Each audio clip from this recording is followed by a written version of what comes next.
Sobat Umitra Tabipun, kembali lagi di podcast tercinta kita, podcast Universitas Mitra Indonesia. Pada kesempatan kali ini kita kedatangan tamu yang sangat luar biasa, yaitu adik Erma Mainawati dan juga yang menjabat sebagai Putri Literasi Budaya Lampung 2026. Sebelumnya apa kabar adik Erma? Alhamdulillah sehat kabarnya teman-teman semua. Ya, pada kesempatan kali ini kita akan membahas tentang siswa atau mahasiswi yang berprestasi KIP kuliah di Universitas Mitra Indonesia. Jadi sebelumnya, KIP kuliah itu adalah program bantuan biaya pendidikan dari pemerintah bagi lulusan SMA, SMK atau sederajat yang memiliki potensi akademik baik tapi memiliki keterbatasan ekonomi.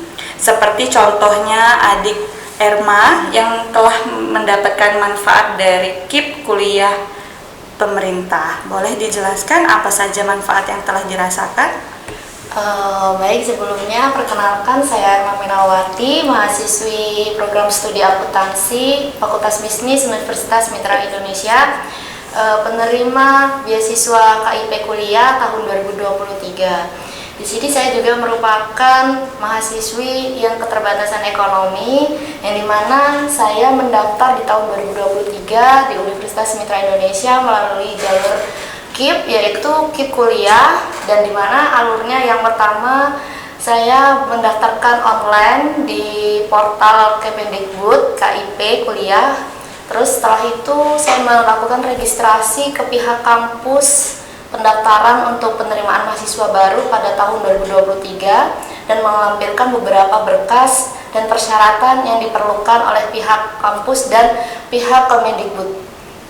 Nah, selain itu, Sobat Umitra, untuk KIP kuliah sendiri itu fasilitasnya ada di desil 1 sampai desil 4.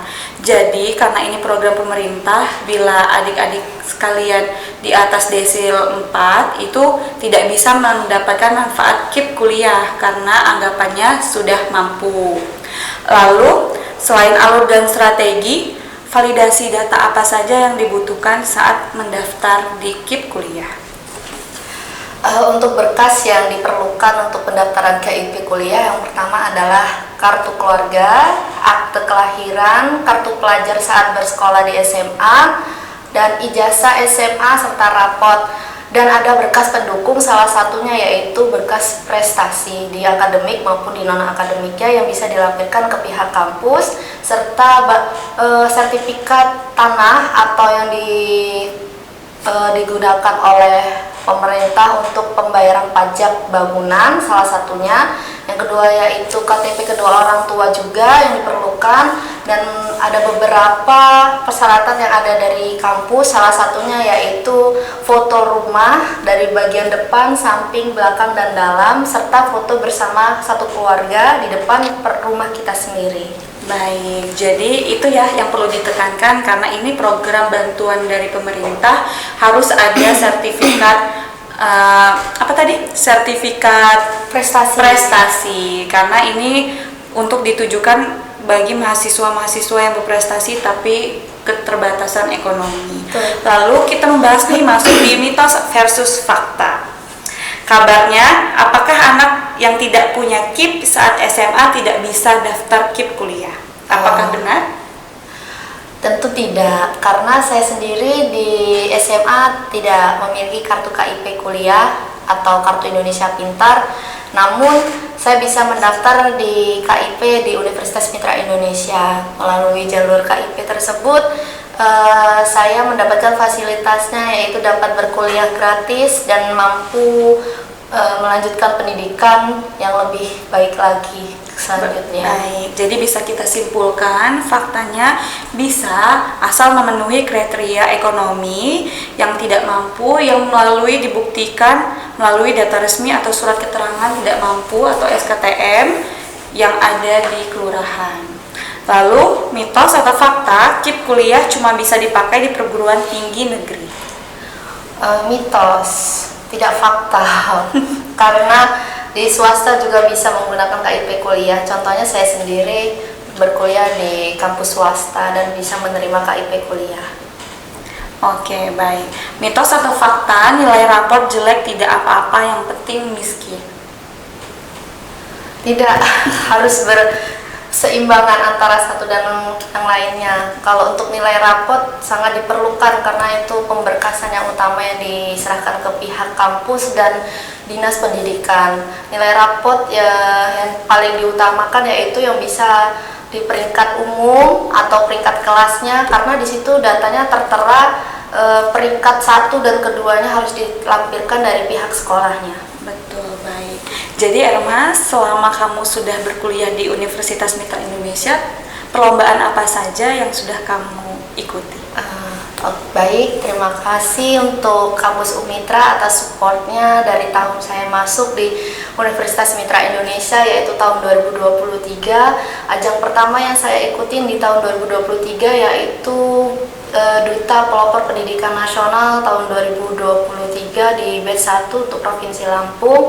Dan di tahun 2024-nya saya merupakan salah satu atlet Provinsi Lampung cabur renang yang mengikuti Pekan Olahraga Nasional di Aceh Sumut bertepatan, dan alhamdulillahnya masuk ke kategori 10 besar dan 3 besar individu dalam cabur renang perairan terbuka di Aceh dan Sumut tahun 2024. Dan berkelanjutan di tahun 2025 saya mendaftarkan di Putri Hijab Influencer Lampung tahun 2025, yang dimana saya masuk dalam top 25 dan top 3 dalam Putri Hijab berbakat. Dan selanjutnya dan alhamdulillahnya di tahun 2026 ini saya diberikan kepercayaan lagi oleh pihak Universitas Mitra Indonesia untuk mengikuti ajang pemilihan Putra Putri Lampung tahun 2026 di bulan April lalu, dan saya alhamdulillah masuk dalam top 10 dalam kategori putri, masuk favorit dalam voting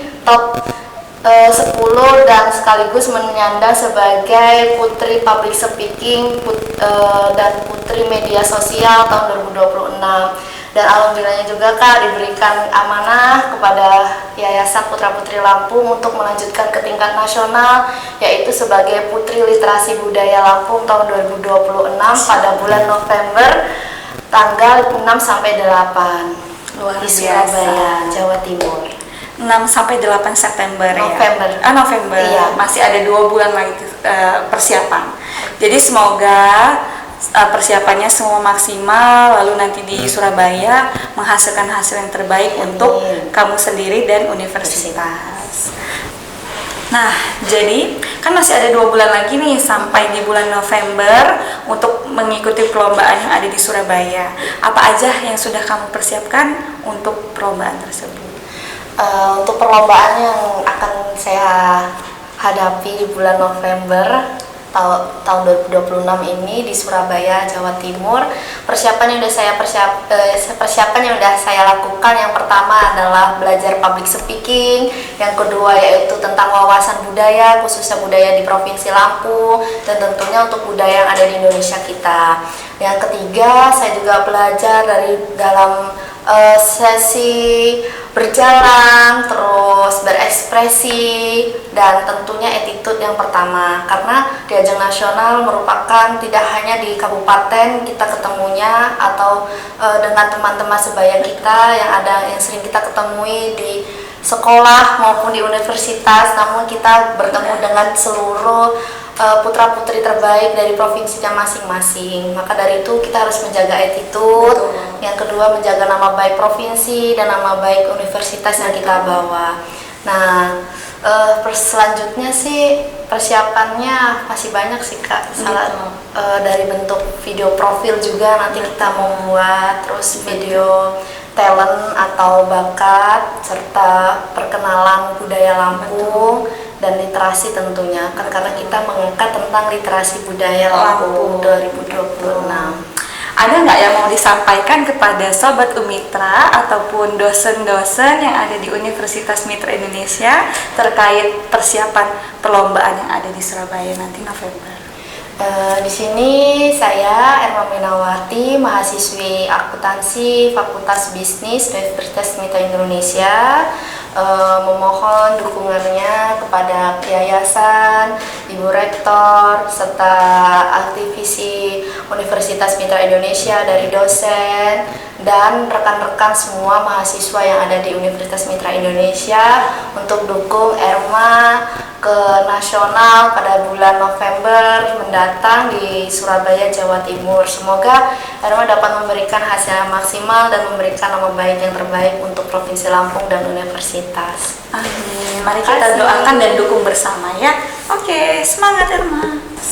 Lalu ada nggak nih tips dari kamu biar calon adik-adik agar lolos dan menghindari diskualifikasi dari pendaftaran KIP?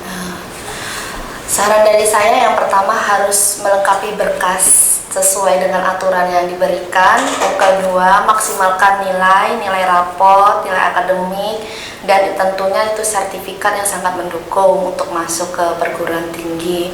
Terus yang ketiga, apabila adik-adik nanti keterima di KIP kuliah, saya harap dapat mampu tetap menjaga nama baik kampusnya. Yang kedua yaitu tetap menjaga kualitas akademiknya seperti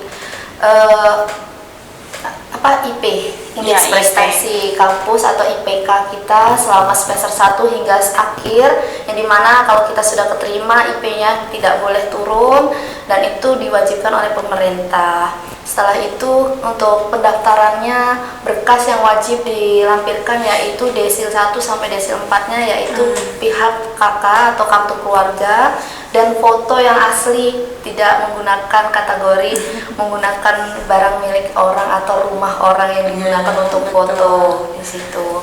Terus yang terakhir, surat keterangan tidak mampu dan berpenghasilan itu jangan dimanipulasi oleh pihak desa. Betul, karena betul kata adik ERMA tadi, jika nanti kita ketahuan pada pusat ya, pada kementeriannya, nanti universitas yang disalahkan dan kita harus diwajibkan untuk mengembalikan dana atau bantuan yang sudah diterima.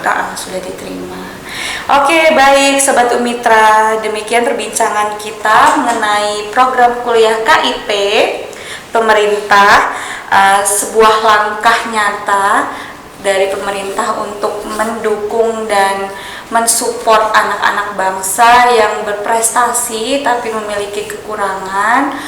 Semoga dengan adanya bantuan pemerintah ini, yaitu KIP Kuliah, dapat menghadirkan mahasiswa-mahasiswa yang pintar dan berprestasi di kampus tercinta kita, Universitas Mitra Indonesia.